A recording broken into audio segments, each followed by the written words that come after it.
gente que não tem registro de morte, desapareceu, não se sabe onde. A probabilidade disso respingar na gente no futuro é muito grande, né?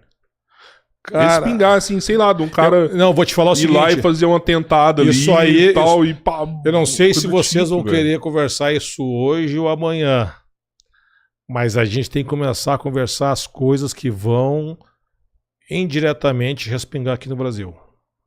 Tá? Tem coisas que estão nos preocupando bastante.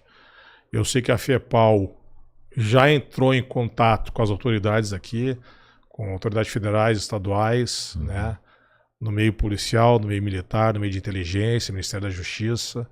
Tem situações aqui que estão bem preocupantes. Por exemplo. Cara, a gente tá assim, ó. A gente tá com. A comunidade árabe em geral tá com receio de uma false flag aqui no Brasil. Tá? Já houve movimentos nessa direção. O que é uma false flag? É criar um fato para ter um ganho estratégico. Né? O ganho estratégico pode ser criminalizar uma comunidade palestina, por exemplo, no Brasil, e ao mesmo tempo enaltecer um aparato de segurança ou uma determinada instituição, enfim.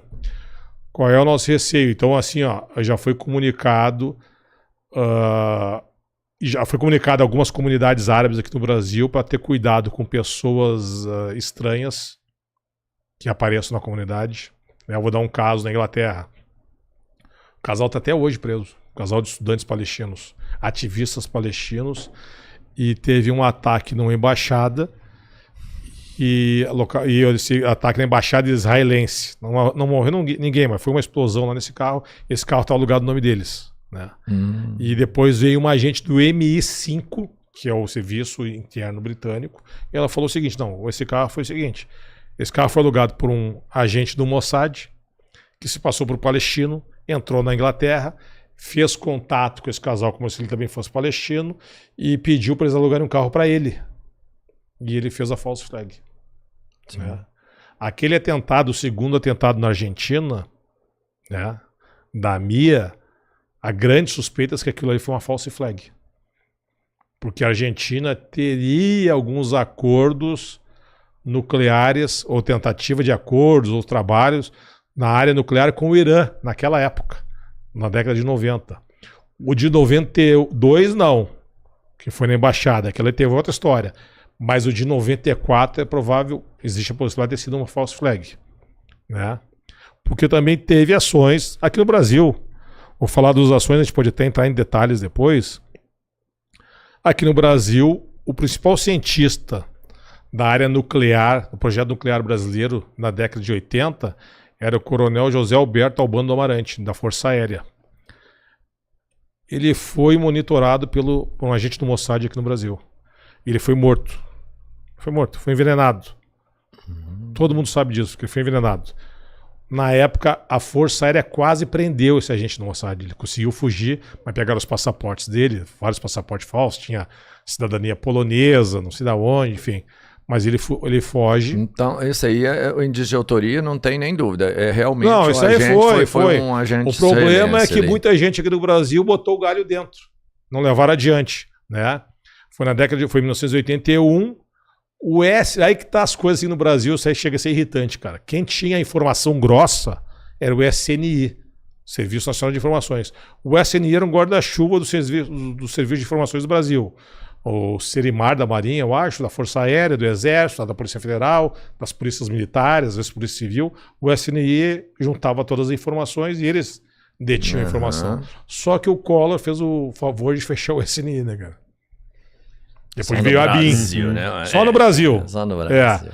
Então, assim, muita coisa ou se perdeu, ou deve estar lá na BIM, no arquivo secreto, não sei, ou numa unidade militar. Mas isso é fato.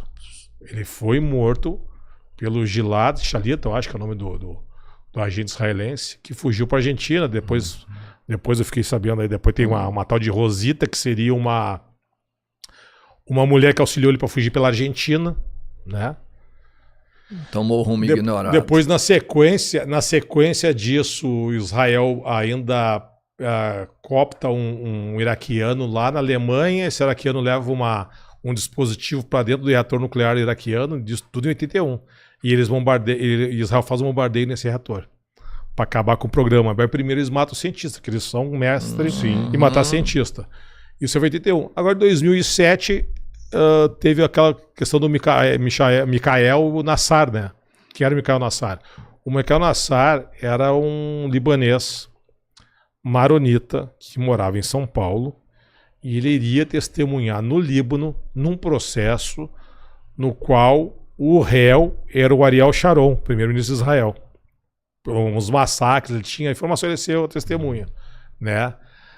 Naquele 2007, eu acho que num evento, acho que em 2 meses mataram 3 testemunhas no Líbano e mataram ele em São Paulo, ele e a esposa, ali na Faria Lima. Na Faria Lima? Faria Lima, ele sai de noite, o pneu tá furado e para de um posto, uma moto para, se eu não me engano, o carona desce com uma 765, dá uns tiros nele, a mulher, ele começa a gritar, ele dá 6 tiros na mulher, volta e descarrega no cara. Ele parece que ele tira até o capuz, né? Na época, o pessoal, o Hezbollah que matou ele. O Hezbollah, né? Só que, cara, por que o Hezbollah vai matar um cara que é testemunha contra os israelenses? Não faz sentido. Não faz sentido, né? Porque falar que na época, assim, a mãe dele tinha vindo 10 dias antes pra cá e tinha chegado 6 libaneses que estariam sido numa lista de terrorismo, esses libaneses tinham saído pela América do Sul, enfim. Mas não fecha. Mas você acha que são agentes do Mossad ou são pessoas cara, brasileiros? Pode ser assim, ó, o Mossad terceiriza muita coisa. Muita. Como é que ele terceiriza as coisas? Ele pode chegar aqui no Brasil, contratar um vagabundo ali e dar 200 mil pro cara executar uma morte. Pega o cara do PCC. 200 mil. Não interessa que ele vai matar. O cara mata a polícia, não vai matar um empresário. Pode ter sido isso, pode ter sido eles mesmos, né? Então só a gente não sabe, mas estava muito na cara, né? Até porque um libanês foi preso no Líbano, que ele matou um desses caras, tinha o Robeika, que era até o cara que era o responsável dos massacres de Sabra Shatila, foi morto por um libanês e quando a polícia do Líbano prendeu ele, ele confessa depois que foi o Mossad que pagou ele para matar o cara. Que era uma das testemunhas. Esse libanês lá confessou que o Mossad pagou ele. Entendeu? É que assim, ó, tem vários tipos de agente. Como é que funciona o sistema de agentes? Assim, ó. Tem um agente de análise, que pode ser um agente digital, que cuida de rede social, né, que entra no teu telefone, tecnológico. Né, são agentes de dados. Né? E daí tem o agente de campo, que é o que faz isso, que mata, que tira foto, que ameaça, entendeu? E tem um agente de acesso. Tem 2 tipos de agente de acesso. O agente de acesso que eu falava até o ativo e o passivo, né? Ou voluntário ou involuntário. Como é que é o agente de acesso? O agente de acesso ele vai para determinado lugar ou situação e ele começa a criar acessos ou para instituições ou para pessoas. Acesso a instituições, acesso a pessoas, a políticos, artistas, a influência. Ele faz uma ponte de relacionamento. Ponte. Ele sabe. Vou te dar um exemplo de agente de acesso ativo. O Jeffrey... Como é que é? Me esqueci agora, cara. Lá, o americano aquele. Jeff Epstein. Aquele que foi morto enforcado na cadeia. Né? Ele era um agente do Mossad de acesso ativo. Ele era amigo de todos os políticos americanos, J. Gabarito, Clinton, o Trump. Todos. Então tem aquele negócio da pedofilia, de achar adolescente, o príncipe Andrew da Inglaterra, entendeu? Agora pro Trump, que parece que o cara da Tesla lá, o Elon Musk falou, né? Que seria isso aí.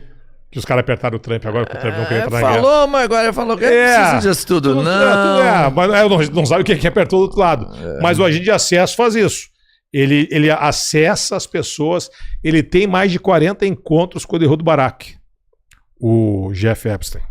Ehud Barak quando era primeiro-ministro de Israel. Mais de 40 encontros. Né? E ele tinha um jato particular, porque o sogro dele também era agente do Mossad. Ele tinha um jato, cada vez que ele chegava já sobrevoando o Egito, ele desligava o transponder, né? O localizador. O que mapeia. Será, cara? Será? Não, eu falo que um cara que faz isso aí, ele tem tanta Ele tem tanto poder nas mãos, ele já manipulou tantas pessoas e ele tá tão rico também, porque esse cara era Que só matando. bilionário. Que só bilionário. matando. É, sim. Que só matando. Só matando. Cara, não é só dinheiro, não, Rodrigo. É poder, cara. Não adianta ser só rico e não ter poder. Os caras querem poder de fazer as coisas. Entendeu? Então a GFS, isso aí já. Será que aqui no Brasil a gente tem esses agentes? E tu até conhece, tá? E tem os. Tu até conhece. E tem os agentes de acesso. Eu também conheço ou só ele? Tem agente. Tem agente. Não, Tem agente de acesso passivo. O que é agente de acesso passivo? Ele não sabe que está sendo usado. Tá. Entendeu? Então pode ser um policial. Manipulando ele. Pode ser um influencer. Pode ser um jornalista. Pode ser um político. Como é que é feito isso? Eu posso ser usado como um agente passivo. Totalmente. Totalmente. Tu eu começo a fazer botar ideologia na tua cabeça, né, de forma assim subliminar, até de forma na guerra cognitiva, e tu vira agente de acesso. Como é que tu vira agente de acesso? Quantos brasileiros só data, jornalista, influencer, podcaster, político, clérigo, artista, quantos foram para Israel desde que começou essa confusão? De graça, com tudo pago. Quantos? Vários. Mais de 100. Eu conheço pessoas, ofereceu tudo assim, ó. Mais de 100. Agora, aquela que era artista da Globo, é repórter da Record. Ela não precisa nem ir, né? Porque a Record, a Embaixada de Israel podia até fechar, né? Tem a Record aqui no Brasil. Mas ela tá lá em Israel, lá e fala, olha só que lindo que Israel viu o produto, não sei o que. O Cabrini parece que foi lá, não foi? Mas agentes de acesso passivos, esses prefeitos. Os vice. Os vices, secretário. Cara, é toda uma construção, né? Porque o que acontece? Esse político que vai para lá, ele volta, hoje ele é vice-prefeito, amanhã ele é deputado estadual. Ou deputado federal. Investe no cara, né? Ó, o cara rezou E outra coisa, tu vai pra lá, meu velho. Quando tu voltar, tu pode botar no lixo. Tá rastreado mesmo. Mas grampeou. Rastreado? É, rastreado que eu falo assim. Não, cara, os caras fazem uma... Como é que eu vou te dizer? Eles infiltração aí. Eles fazem um gêmeo do teu celular. Tudo que tu tem, ele vai ter. Ele vai estar na tua agenda, tu conversou uma parada. Olha até sua câmera ali, ele olha ali. Abre a tua câmera, tu tá conversando, localização, tu tá conversando com o Rodrigo. Acontece o seguinte, olha só como interessante um político. Ele pega o político, daí o político tem na agenda dele ali o telefone pessoal do presidente da República, ou do ministro da Defesa, ou do chanceler do Brasil, ou do ministro do Supremo, ou do presidente da Câmara dos Deputados. E assim vai, cara. Tem coisa pra... Eu vou te contar um outro fato aqui, ó. Isso aí foi antes